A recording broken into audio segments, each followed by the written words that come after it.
Oro, el símbolo supremo de la riqueza. Ya en el antiguo Egipto, los artistas que trabajaban para los faraones empleaban este metal precioso para realizar obras maestras, como la celebérrima máscara mortuoria de Tutankamón. Los romanos sentían pasión por el dorado metal. Después de una conquista, sus legiones regresaban a Roma con todo el botín en oro que fuesen capaces de transportar. Al final del gobierno del emperador Augusto, en el año 14 a.C., las reservas de oro del Imperio Romano ascendían a 14.000 toneladas. Hacia el año 1500 de nuestra era, la avidez de oro cobró un cariz violento en muchas naciones europeas. España envió nutridos ejércitos que cruzaron el mar y recorrieron América del Sur y Central en busca de oro y tesoros. La táctica militar de los conquistadores españoles era tan implacable que casi nunca hacían prisioneros. En ocasiones, algún artista o escritor participaba en la expedición para dejar constancia de tan trágicos acontecimientos. Transcurridos tan solo unos años, las tropas españolas capitaneadas por Francisco Pizarro borraron de la faz de la tierra culturas enteras como la inca.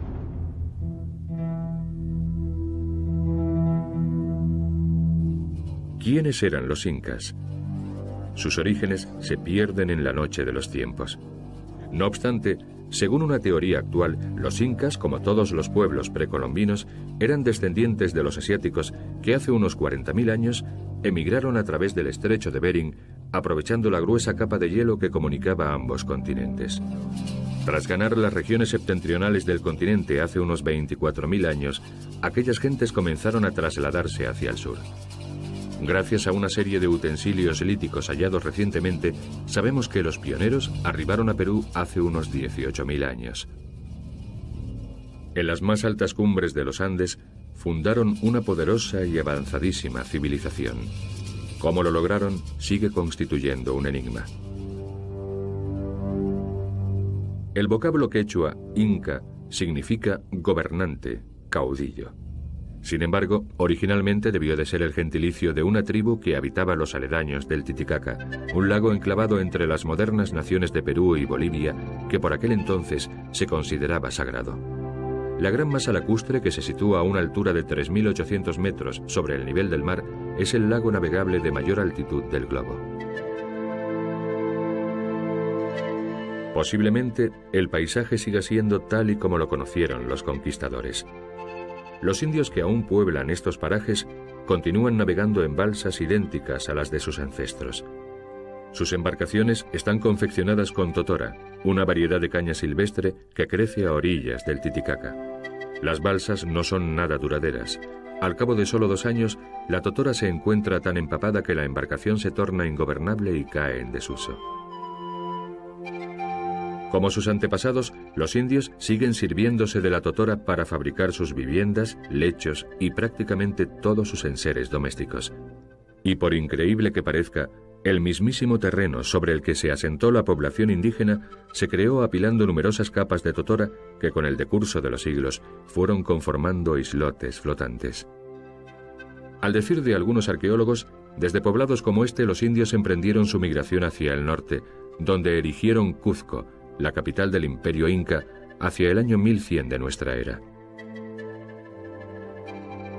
4 centurias después, el territorio inca englobaba la mayor parte de Chile y Argentina, la totalidad de Bolivia, Perú y Ecuador y parte de Colombia. Su población ascendía a 20 millones de almas. La metrópoli de aquel vasto imperio era la ciudad de Cuzco, edificada en un fértil valle volcánico del corazón de los Andes. Se la consideraba un lugar sacro, un centro de poder. Todas las arcaicas leyendas incas tienen aquí su arranque. Originalmente la urbe se proyectó con la silueta de un jaguar, un animal sagrado de la mitología inca. Su cabeza la componía una ciudadela llamada Sacsayhuamán, que albergaba hasta 5.000 guerreros. En el imperio del Inca, todo pertenecía al Estado. No se usaba el dinero, pero el pueblo tenía la obligación de pagar una especie de impuesto, la mita, trabajando sin remuneración para el Estado. Merced a este trabajo, los incas lograron levantar grandiosas fortalezas como la de Sacsayhuamán. Pese a los numerosos derrumbes, la gran magnitud y la vastedad de la alcazaba aún resultan claramente perceptibles. Los ciclópeos sillares empleados en su construcción alcanzan un peso de hasta 100 toneladas. Y la primera de las 3 sucesivas murallas que protegen la ciudadela tiene un perímetro de 600 metros. ¿Cómo pudo una cultura que ni tan siquiera conocía la rueda o el carro llevar a cabo tales hazañas de ingeniería? Antes de su llegada, en estas colinas no había absolutamente nada. Tan solo eran tierras de cultivo. Con lo que sí contaban era con 20.000 hombres. 20.000 hombres reclutados por los funcionarios regios que prestaban gustosos sus servicios al Sapa Inca, el único Inca, ya que las cosechas se distribuían equitativamente entre el pueblo. Esta civilización no solo era capaz de acometer la edificación de fortísimas ciudadelas, sino también de ambiciosas obras de ingeniería hidráulica, como los renombrados baños de Tambomachay, construidos cerca de Cuzco. Según la leyenda, esta agua era sagrada, de modo que se reservaba exclusivamente para las ceremonias de purificación del soberano, que practicaba una ablución ritual antes de rendir culto al dios Sol.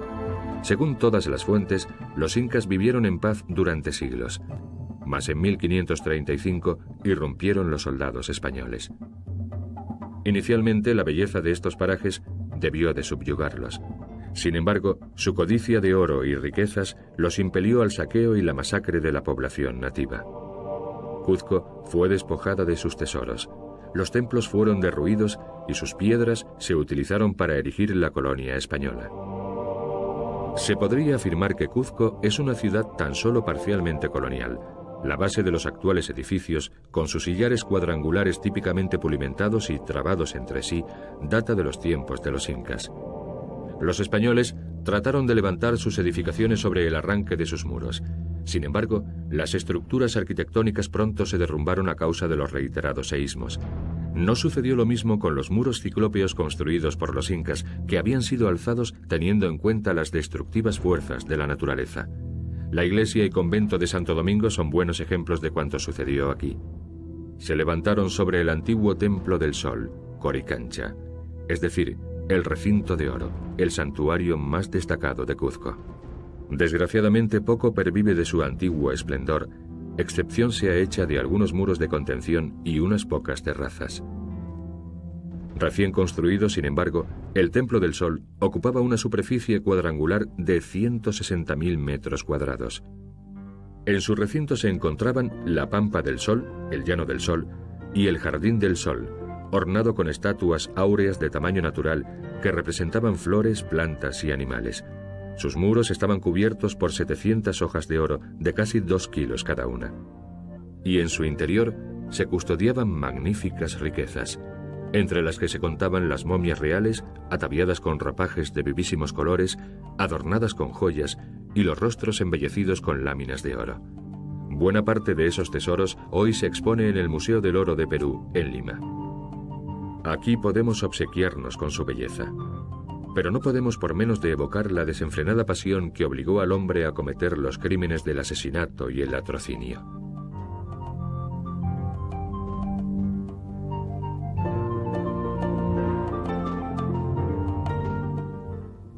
En el museo se exhibe un sinnúmero de alhajas de la cultura inca, como esta prenda ceremonial confeccionada con 13.000 placas de oro y artefactos procedentes de otras naciones dominadas por el imperio inca.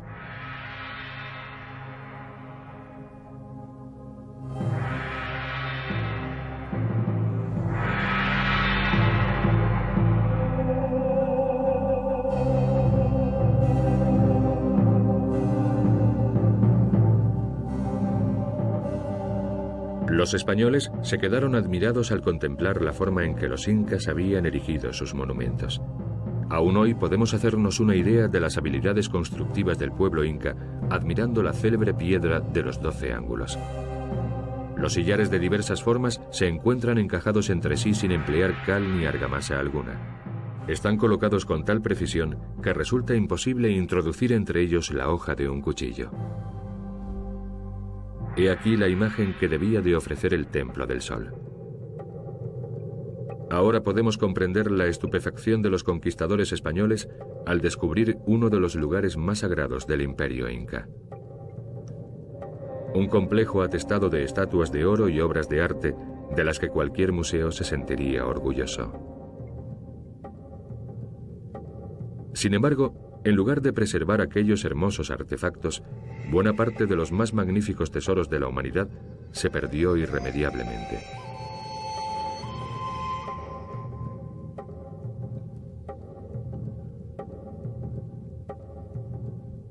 Los españoles fundieron casi todas las piezas para acuñar los pesos de oro que enviaban a España.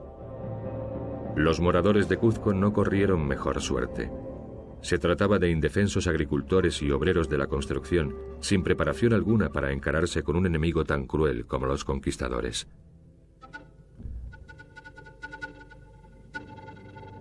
La mayor parte de la población fue masacrada, ya que los españoles torturaron y se encarnizaron con los cuzqueños para sonsacarles el lugar donde el único inca había escondido sus tesoros.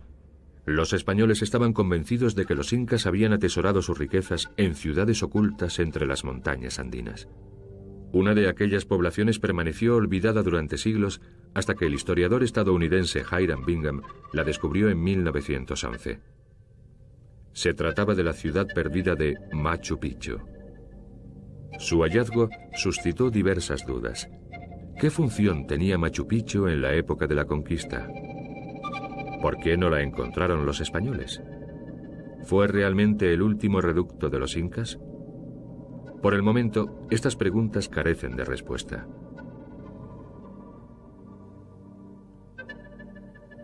Según ciertos arqueólogos, Machu Picchu fue un puesto avanzado y fortificado construido para evitar que las naciones hostiles penetrasen por el valle sagrado de Cuzco y cayesen sobre la capital. Para otros, se trataba de un complejo sagrado, la sede de las vírgenes consagradas al dios Sol. Aquí se alza un templo elevado en su honor. Quizá el santuario se emplease a sí mismo como observatorio astronómico. No podría estar más próximo al cielo. Aún hoy se puede contemplar la Intihuatana, el lugar donde se amarra el sol, una especie de reloj de sol. Se cree que los españoles jamás llegaron a este paraje. Pero ¿cómo es posible que no hallasen una ciudad tan sumamente extensa? Hay arqueólogos que opinan que se encontraba tan bien oculta y era tan antigua que incluso los incas que poblaban sus contornos durante la conquista española ignoraban su existencia. Es posible que Machu Picchu ya se encontrase abandonada y engullida por la selva en tiempos de los conquistadores.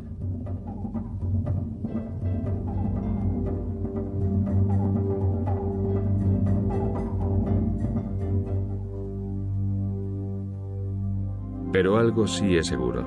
Pese a su halo de misterio, Machu Picchu no es la legendaria tierra de El Dorado.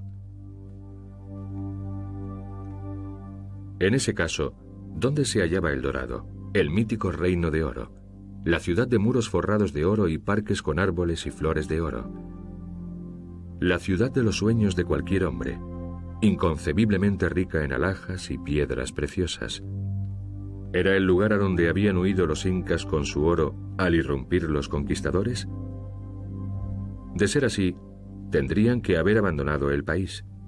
En tal caso, el mito de El Dorado no guarda relación alguna con Perú. Para rastrear sus auténticos orígenes, debemos dirigirnos hacia el norte, a Colombia, ya que de allí procede el mito de El Hombre de Oro. La leyenda está vinculada a una ceremonia que tuvo lugar en el lago de Guatavita, situado a 50 kilómetros a oriente de Bogotá, la actual capital de Colombia. Cuando los españoles supieron de la historia del rey cubierto de polvo de oro y joyas, que arrojaba piezas de oro al fondo del lago, supusieron que el lecho lacustre debía de estar alfombrado de tesoros acumulados a lo largo de los años. Los científicos trataron durante mucho tiempo de determinar el origen tanto del mito como del ritual. Y en 1954, un equipo de arqueólogos colombianos ofreció una explicación aparentemente plausible. Sus investigaciones concluyeron que hace milenios, en una época en que el hombre ya habitaba la cordillera andina, un gran meteorito cayó de los cielos. Posiblemente los indígenas oyeron un estruendo ensordecedor y vieron hendiendo el cielo a la velocidad del rayo una masa dorada seguida por una estela de oro. Los testigos del fenómeno debieron de creer que algún poderosísimo dios había llegado a la Tierra. Los arqueólogos opinan que seguramente el cacique de los muiscas se recubría con polvo de oro y tomaba un baño ritual en conmemoración de aquel acontecimiento. Sin embargo, el germen de la ceremonia no constituía el único enigma. En primer lugar, ¿dónde obtenían los muiscas las grandes cantidades de oro que tiraban al lago? Sabemos con toda certeza que solamente las tribus de la Tierra Caliente, las regiones tropicales calurosas y húmedas, explotaban riquísimas minas de oro. Sin embargo, en la meseta de Bogotá, donde habitaban los muiscas, no hay trazas del metal precioso. Siendo así, ¿cómo es que a aquel pueblo le sobraba el oro hasta el punto de permitirse el lujo de arrojarlo a las heladas aguas del lago? El enigma quedó resuelto gracias al hallazgo de unas minas abiertas en las montañas del oeste de Bogotá. Datan del período muisca y contienen sal gema, la misma que empleamos para cocinar. En aquellos tiempos se trataba de un mineral tan sumamente escaso que los pueblos indígenas lo valoraban más que el oro. Los muiscas vendían sus tortas de sal por todo el territorio de la moderna Colombia, lo cual les reportaba pingües beneficios. Gracias a este comercio, los muiscas podían adquirir aquel metal de reflejos dorados. Y sus diestros artesanos modelaban esta maravillosa sustancia para conferirle un millar de prodigiosas formas. Aún hoy podemos admirar estos bellísimos artefactos pertenecientes a la extraordinaria colección del Museo del Oro de Bogotá. A raíz de la inauguración de este museo en 1939, Colombia logró detener el flujo de tesoros que salían de sus fronteras y salvaguardar así su acervo artístico. En sus salas se conservan momias y artesanía realizada en oro por la cultura muisca, así como por otras tribus que practicaban la orfebrería, como por ejemplo los inúes, célebres por sus zarcillos en forma de abanico, los tolimas y los quimbayas, cuyos artífices realizaron una inmensa variedad de preciosísimas piezas, y los calimas, que fabricaban grandes pectorales, diademas y prendedores o broches. A la vista de tanta belleza nos preguntamos quién lucía tales alhajas, ¿solamente los caciques o los guerreros? ¿O quizá las mujeres también suspiraban por adornarse con ellas como hoy en día? Los estudiosos dedicados a este período concluyen que las féminas jamás llevaban tales adornos, que se reservaban exclusivamente para el ornato de sacerdotes y dignatarios. La joyería tenía una importante significación ritual y religiosa. Las figuras fantásticas representan personajes sobrenaturales que, según creían los pueblos precolombinos, ejercían su influjo sobre la vida terrena. Las máscaras con que se cubrían los rostros de los difuntos tenían por fin prolongar su vida tras la muerte. Las diminutas y estilizadísimas efigies de animales, especialmente de aves, se ofrendaban a las divinidades para propiciar la fertilidad de la tierra y obtener abundantes cosechas. Entre estas asombrosas joyas, algunas entrañan ciertos misterios. Los estudiosos sostienen que sus siluetas perfectamente estilizadas tan solo serían concebibles para un ingeniero aeronáutico de nuestro tiempo. ¿Cómo pudieron realizarse hace más de un milenio? Los artefactos de oro que la nobleza y la clerecía empleaban en vida acompañaban a sus momias en el mundo de ultratumba. Los finados se inhumaban en hipógeos, es decir, dependencias subterráneas. El cadáver se introducía en la tumba junto con un ajuar compuesto por alhajas y útiles cotidianos, a fin de que el alma se encontrase más cómoda durante su travesía al más allá. Los dioses recibían infinidad de piezas de oro como ofrenda. Una de ellas se consideraba una obra maestra del arte orfebre. Se trata de una balsa de oro y esmeraldas labrada para el cacique de Guatavita, y unos agricultores la hallaron fortuitamente en 1969 en una caverna cercana a Bogotá. El personaje sentado en el solio es el Dorado, el hombre de oro, aguardando el momento de sumergirse en las sagradas aguas del lago y así adquirir poderes divinos. La escena representa asimismo a varios hombres arrojando al agua ofrendas de oro. Lo más posible es que se trate de los sacerdotes y nobles que escoltaban al cacique. ¿Son estos entonces los tesoros hundidos en el lago de Guatavita? La respuesta, por desgracia, es no. Desde los tiempos de la conquista española, millares de aventureros se han zambullido en sus aguas tratando de dar con el oro. Ha habido incluso quienes han pretendido drenar el lago. pero jamás se ha descubierto suficiente oro como para que tales esfuerzos mereciesen la pena. El museo acoge asimismo joyería producida por orífices, orfebres, taironas, otro extinto pueblo colombiano. Estos fabricaban magníficos objetos como pectorales con forma de serpiente o ranas que se tenían por sagradas y se consideraban talismanes. La cultura tairona fue una de las últimas civilizaciones precolombinas. Vivían aislados en la Sierra Nevada de Santa Marta, una cordillera de la región septentrional de Colombia a casi 5.000 metros de altitud. Fue aquí donde las ya leyendas recogidas por los historiógrafos españoles acerca de El Dorado se entremezclaron con mitos sobre misteriosas ciudades perdidas en la jungla, por donde corrían arroyos rebosantes de pepitas de oro. Una de estas ciudades era Chairama, en la actualidad un yacimiento arqueológico conocido como Pueblito. En este lugar, los indios taironas empedraron kilómetros y kilómetros de senderos para facilitar el tránsito entre las diversas aldeas. Pese a la existencia de tales caminos, los conquistadores experimentaron graves dificultades para arribar a las poblaciones ocultas entre la selva. La maraña de árboles y otras plantas selváticas los sumía en la oscuridad, de tal modo que les resultaba imposible orientarse. Y claro está, además corrían el riesgo de perecer a causa de las picaduras de arañas y serpientes y la ponzoña de las ranas venenosas. Lo que más temían, no obstante, era el hambre. Cuando se quedaban sin víveres, se comían el cuero de las sillas de montar, y eso después de haber sacrificado las mulas. Pero el hambre de riquezas, de dar con El Dorado, no cesaba de espolearlos. Jalonando una de las sendas que conducen a Pueblito, se encuentran unas grandes peñas sobre las que se observan singularísimos grabados. Los arqueólogos sospechan que se trataba de un paraje ritual donde se ofrecían sacrificios al dios Sol, la figura representada en este peñasco.